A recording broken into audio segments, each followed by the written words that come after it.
real and authentic data that we get from AI versus fake data from AI. So we're really going to delve deep into that one, and we're going to be having a conversation with Nazareen Ebrahim on that. You know, he's an AI specialist, and he's really going to allow us to unpack the grave reality of what we're facing, especially when it's got to do, you know, with the war that Israeli and US against Iran. So there's a lot of fake videos that are going around. So he's going to just really hone into that and give us a better perspective.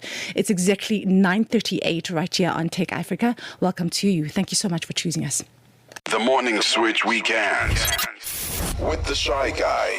I Show Speed, often called Speed, who is a popular American YouTuber and live streamer known for his high-energy personality, loud reactions, and unpredictable humor. He visited Ethiopia, and he was shocked what he found out, actually, when he got to Ethiopia. He got to find out that, they don't use the Gregorian calendar. That is, we are in 2026 right now. And he got to find out they are in 2018. 2018? 2018. Nah, you trolling me. No.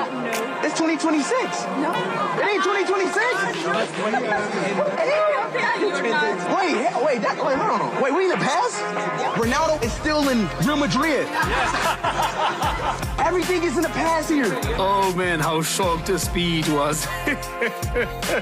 He went back in time. Saturday and Sunday mornings belong to the Morning Switch. 3 to 6 a.m. Central African Time.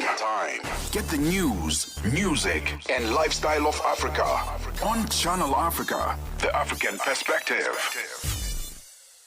Tech Africa on Channel Africa, the African perspective. Thank you so much for choosing Channel Africa. It's exactly 20 minutes before the top of the hour. Do find us on www.channelafrica.co.za, or you can find us on our YouTube streaming channel and on channel 628 on OpenView HD and channel 802 on DSTV Audio Bouquet. We're going to go straight into our conversation. Now, in current conflict involving the United States, Israel and Iran, as of early March 2026, AI-generated fakes have reached unprecedented scale. According to BBC Verify, these visuals are often created to manipulate public opinion and also to create fear and incite emotional responses or generate profit through social media engagements. This is it's such a grave concern. But to speak to us about this is Nazareen Ebrahim, AI specialist and founder of Naz Consulting, about the dangers of AI fakes during war and how we should consume online information carefully. Good morning, Nazareen. Thank you so much for joining us this morning. Good morning, Kitty. It's a pleasure to be joining you. Man, this is a very important conversation, and it's quite scary at the same time, you know. So, it's creating such an unrest amongst the world, rather, because, you know, we all are in fear of what is happening around the world. Never mind the people who are on the ground who are part of this, and then there's all this fake news that's going on. What problem were you trying to solve for pardon me, I'm supposed to be on another part of our interview. But in your opinion, what is creating this kind of unrest from this kind of fake news? Fake news has the potential to make not just seeing believing, but believing being questioned. You have to start questioning your own reality of what you think to be true, what you think to be credible, what you think to be verifiable, and to be able to question that with intent and resolve. This is what's called being a responsible digital citizen. How far that's happening in the world at the moment remains to be seen, because the speed at which deep fakes, because of the proliferation of AI and its capability, its availability in the market, the ease at which any single individual who has these tools to be able to use them to generate a version of a narrative or a version of what most likely may be consumed easily because it's sensational, it's radical, it's in conflict with what should be the truth. is extremely great. And this is, I think, the core of what we are facing right now, Kitty, in the deep fake dilemma that we find ourselves in, is the ability for people to be able to question effectively. It's true for any scenario, whether it's election tampering, if it comes down to any kind of civil rights movement happening in the moment on the ground. But particularly, we are looking at the conflict that has been created or engineered by the US and Israel on Iran. Iran then striking back against major actors in the region and using various tactics or strategies to be able to address Iran and Israel striking at them in a way that is, if you follow all of the major news channels, you as a consumer of the news is thread through an understanding of the political, social, economic, and geographical implications of these. This is not without the impact of then people on the ground, everyday consumers, taking these tools into their hand to try and add a new layer of the narrative, but also particularly, we must remember, from the side of those who have started the conflict in the first place. So we are aware of the other side of either Israeli or US, I would say, factions on the ground, or embedded within the official narratives from a governmental perspective, using propagandist mechanisms and imagery that is questionable to be able to sway public opinion. Now, visually, as a person who's consuming all of this, and maybe you want to be updated as to what is going on, what are some of the common signs that an image or video circulating online might be AI generated or manipulated? In the old days, I'm going to say in the old days, meaning about a year ago, this unfortunately the speed at the pace of time we live in, when you saw an AI image online, what would give it away for you? I mean, you'd believe the first thing that you see. Exactly. And so what are some of the things that for you, I suppose it would be the same for me, if you saw an AI image or a video, what were some of the instant giveaways in the old days now? Let's talk about the old days. So for me, the giveaways would be something looking too perfect. That's one thing I've noticed, yeah. So, like, it's like the smallest of things. Like, for instance, in the videos, some of the videos that you see today, like something as simple as maybe someone is at the zoo and a zebra, like a giraffe taking someone away and hoisting someone away. I mean, naturally, in the olden days, in what you know and what you know about the demeanor of a giraffe, that's completely unreal. But then in the way that it's done, it can be so believable. But as a person who knows how to consume information properly, and also, as you say, back in the days, you would know that's not real, but sometimes your mind gets swayed, right? So that's how I manage to identify what is real and what is not. And sometimes I could be wrong, but sometimes things could be too perfect or just a little bit out of place. And all these fingers and hands all over the show. Or the lip sync is mismatched. Absolutely. The audio is a bit streaky. And those would be the telltale signs from the old days. So now pitch your question to me again so we can just remind everyone and myself of what you asked. So what I wanted to ask was, what are the most common misconceptions, like if someone wants to be able to identify what is AI generated or manipulated? Yeah. Because, there are some people... Sorry to interrupt, because there's some people who actually will believe the propaganda. You get people who are conspiracy theorists and they would believe in this. So we really need to help people how to identify what is AI generated or what is manipulated. And I love that you highlighted an area of conceiving or perceiving something, which is conspiracy theory. And conspiracy theorists go on the notion that this has to be true because exactly it's a wider movement of what people want to believe. It has to be that. It can't be the alternative, which is more realistic. AI has given a voice and an opportunity for that to be, using the word real is almost too philosophical in this point. But the question you asked is, how do people get equipped in order to identify what is real or not? The unfortunate thing is that AI is destroying what can be verifiable evidence in a chain. You know, if you have to think about our case that we took to the ICJ to demonstrate that Israel is committing a genocide in Palestine, as an example. Now, when you look at the data or the evidence that is available, both in video, voice, image format, deep fakes exist. Real evidence gets dismissed as fakes. It's almost like the what they call a liar's dividend. You have to have a kind of a chain of verification in order to prove something. But when AI misinformation breaks down that chain, genuine footage can be dismissed as probably fake. It's even, there's an example I remember from a university student about a year ago who was using, who had written their own piece of content. But the university in the US had used a tool, I think it was Turnitin or another tool to verify the information. The AI verification tool flagged the publication as around 80 to 90% AI generated. Whoa. And the student had to then work very hard to convince their supervisors that this was not the case. So it's an example that was then brought into educational institutions in South Africa for debate.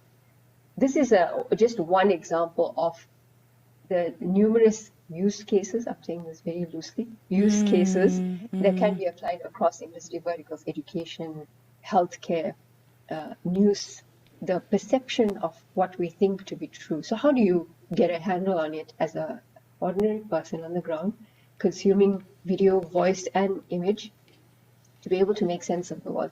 And there are a few ways to do that. As you mentioned, Kitty, in the intro, BBC have fact-checking. Many major news organizations have fact-checking labs where they have to be able to show how they're able to verify information.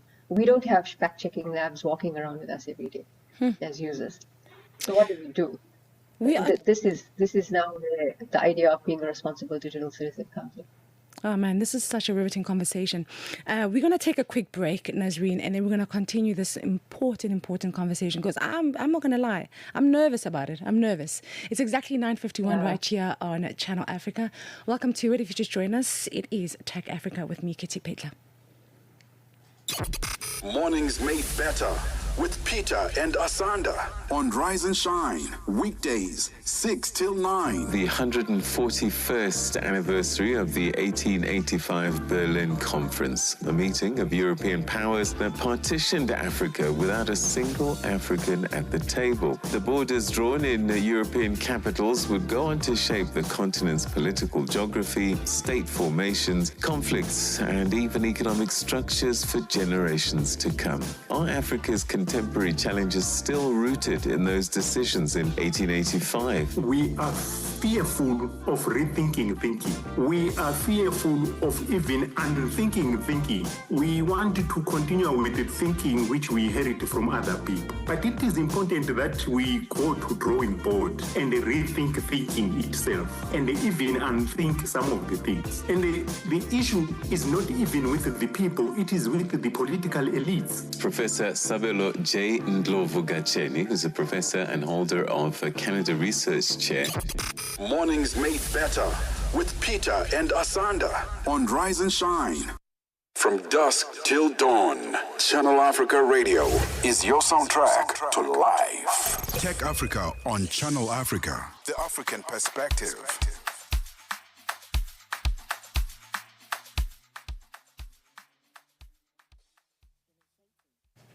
It's exactly 9:52 right here on Channel Africa, the African perspective. And we are chatting to Nazareen Ebrahim, an AI specialist and founder of Naz Consulting. We are chatting about the dangers of AI fakes during wars and how we should consume online information carefully. Now, Nazareen, I have a big worry. I worry because we rely on news, we rely on riveting journalism to feed us accurate news, and I worry that AI is going to override that, because then you ask yourself, oh my gosh, as we said, theory people who believe this will really eat it up and then spread it further. Now, Why are social media platforms such as X, TikTok, and Instagram particularly vulnerable to the rapid spread of these AI fakes? Because those are the biggest platforms.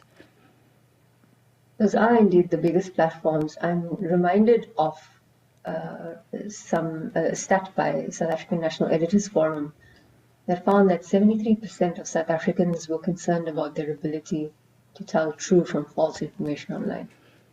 They cited that influencers and politicians were seen as major sources of misleading content, meaning that because of the nature of our environment, politics is a massive talking point, with everything from every single person on the ground having an opinion on the Madlanga Commission to what General Banazi might be up to, why he is a source of inspiration for everyone, to President Cyril Ramaphosa going to the US to speak at Reverend Jesse Jackson's memorial.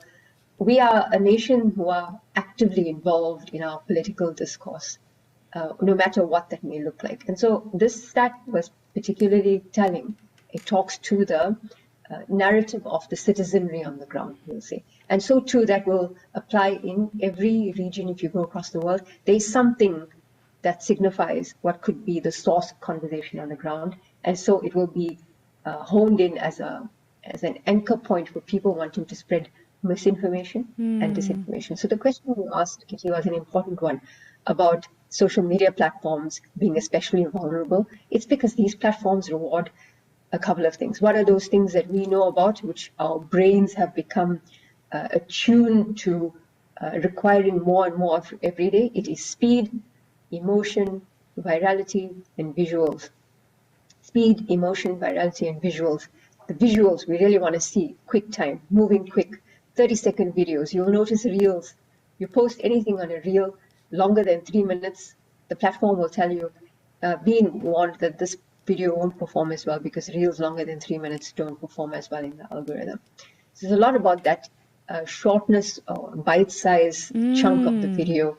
The way the algorithms have been written now, and the integration or the layering, the fluid layering of AI into the tools that we have become used to using has become so seamless in a way that we take it as a natural evolution of what we have been using for a long time. The speed, the emotions, it really grabs an emotion. What do they say? Especially on TikTok, I notice there's something that's being promoted called creator search insights. You know, they're promoting it saying, hey man, if you go on to creator search insights, you'll get hashtags, you'll get an AI narrative to promote and boost your content. Wow. And a lot of it, if I analyze it, talks to the emotion of, in the first 3 seconds, what is that hook? Ask a question, talk about 5 things you don't want to miss out, you know, that kind of thing. Yes. These systems, they really are built to amplify the content that gets attention fast. And it's an ideal environment if we think about it for AI fakes, miscaptioned videos, recycled clips. And these are the things that if you are watching as a consumer, you have to start now creating this mental barrier of things you ask as you are watching a video. For you and I in the media industry, Kitty, and from a humanities or communication science perspective, it's almost occupational hazard for us. Yes. It comes in second nature. Yes. We start questioning as soon as we start watching because it's part of our job. Yeah. But for everyday people, it's not an occupational hazard, but it needs to become an occupational pastime. Yeah, because, I mean, you just nailed it. You said, I mean, these platforms deal with the speed, it deals with the visuals and the short bite-sized content. And you know, that speed of just like flicking up from one thing to another. And then you end up believing it because it repeats itself. Now, speaking of repetition of this information, and speaking of these platforms such as Twitter, X rather, TikTok and Instagram. Now, do you think there is a way to break the algorithm? Because I find that, you know, as humans who are consuming this, listen, I'm not big on social media, really. And so, because I'm aware that there's an algorithm that you can create that can feed you certain kind of information. Is there a way to break an algorithm in order not to get these fake news? Is there a way to break an algorithm? This is, excuse me, an important question to ask. If there was a way to significantly break the algorithm, I would welcome it because I'm trying to pair my professional output with my personal advocacy and beliefs. I think the time has come for us, Kitty, in the world where you remember back in the days, every person's what used to be Twitter profile used to say, my views don't reflect that of my professional affiliation or my professional work. I think the time has come for us as individuals, as professionals, as human beings, to understand that your professional and personal alliance is really one.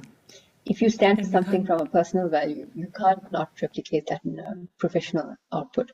This, for me, I have been exploring for a long time, and I have found that as we move into the industrial age of AI, there is no other time that has become more important to assert that or take that thinking as clear as possible. If you put a line in the sand, you've got to stand by that line.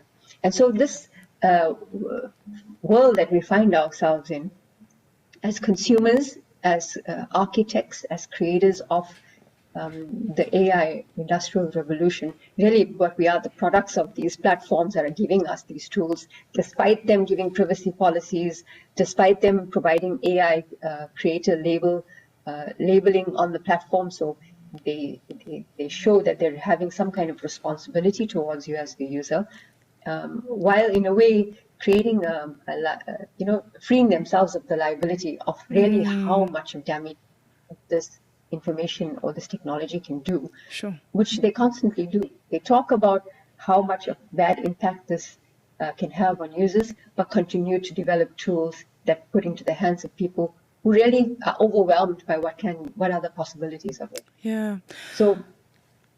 Yeah, Nazareen, thank you so much. Unfortunately, we've run out of time, and I really hope that you continue on these tech platforms just to spread the word, because, one would think that they don't have access to AI specialists like yourselves.